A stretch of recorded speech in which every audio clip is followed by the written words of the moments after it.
Hi, today I'm going to show you the Ficsit Farming Mod. I already did a video about this mod, however they remake the entire mod.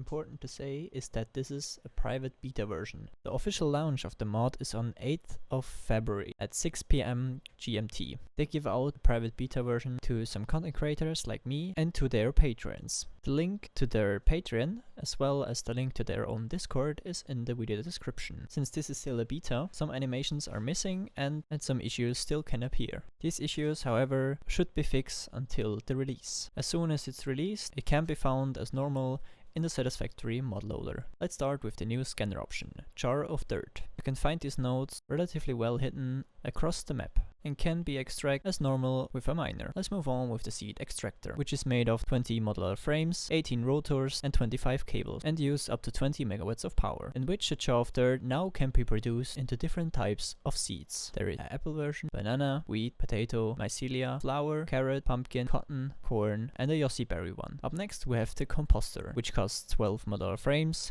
20 cables and 12 rotors, and use up to 16 megawatts of power, in which we can produce fertilizer out of water and any type of biomass, like wood, leaves, mycelia, and so on. Let's move on with the 3 new tiers of the farming platform. The Mark 1, which costs 18 iron rods, 10 cables and 16 reinforced iron plates, and needs up to 4 megawatts of power. Then the Mark 2, which is made of 20 cables, 24 concrete, 20 modular frames, and is used up to 16 megawatts of power. Last but not least, the Mark 3, which costs 100 cables, 40 plastic and 15 heavy modular frame, and is used up to 28 megawatts of power. Those are the foundation for the different versions of the plots, which can be placed easily on top of them. If you press E on the platform itself, you can see all of your plots, all your inputs, all your outputs and your liquids. But if you press E on a single plot, you can choose the recipe for this specific plot. However, all the 4 different types of slots have always different recipes for different items. To automate the harvesting process, there is a harvest module, which can be placed on every single module.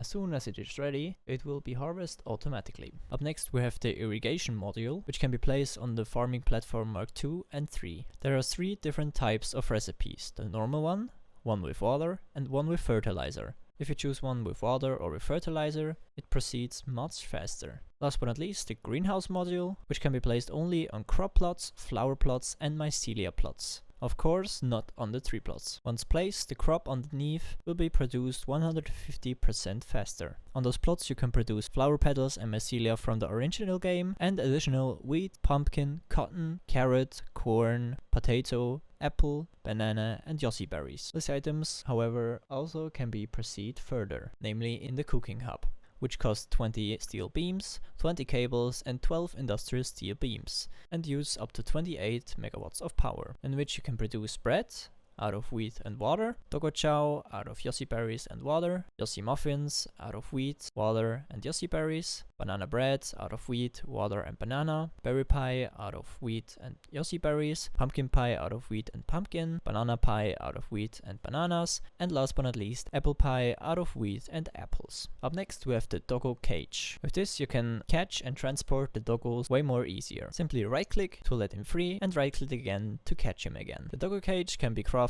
in the crafting bench out of 14 iron rods and 20 iron plates. Let's move on with the Doggo House, which is a big playground for up to 16 doggos, which costs 16 modular frames, 20 concrete and 15 jar of dirt, and use up to 16 megawatts of power. And at the same time, the items they collect will be put out on the back. To get the doggos inside of the building, just simply go inside and let them out of the cages. As soon as that's done, they will be displayed in the menu of the Doggo House. You also can open and close these doors. Additionally, you can see the status of the doggos means they need water and food. To drink they have water, and to eat they need Doggo chow. First you put them in, they are not really happy, but as you move on feeding them they get happier and happier. So be careful to keep your doggos happy, otherwise they will die. As soon as they collected some items, they will be displayed here in the output or can be outputted on the back. I hope I can help you a little with this video and wish you a nice rest of your day.